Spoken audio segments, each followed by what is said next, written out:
विठ्ठल रुक्मिणी मंदिरे समितीमार्फत विठ्ठल आणि रुक्मिणी मातेच्या दर्शनासाठी येणाऱ्या भाविकांसाठी टोकन पद्धतीने दर्शन सुविधा उपलब्ध करून दिलेली आहे। अनेक भाविकांनी या दर्शन सुविधेचा लाभ घेतलेला आहे आणि समाधान व्यक्त केलेलं आहे। टोकन घेतल्यानंतर 1 तासाच्या आतमध्ये भाविकांचं दर्शन होत आहे, परंतु आज रोजी सकाळी 9 वाजता जो स्लॉट होता त्या ठिकाणी वसमत जिल्हा हिंगोलीचे 7 भाविक आले होते। त्यांच्याकडे जे पास होते ते व्हेरिफिकेशन सेंटरला व्हेरीफाय करत असताना ते बोगस असल्याचे आढळून आलेले आहे।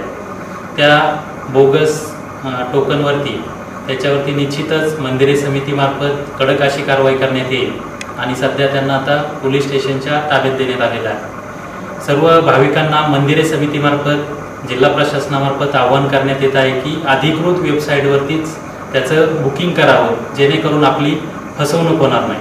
त्याचप्रमाणे हे टोकन पास जे आहे ते पूर्णपणे निःशुल्क आहे, त्याच्यासाठी कुठल्याही प्रकारची फी देण्याची आवश्यकता नाही। त्यामुळं सर्व भाविकांना आवाहन करण्यात येत आहे की आपण कुठल्याही प्रकारच्या फसवणुकीला बळी न पडता अधिकृत वेबसाईटवरतीच याचं बुकिंग करावं आणि आपण या सुविधेचा लाभ घ्यावा।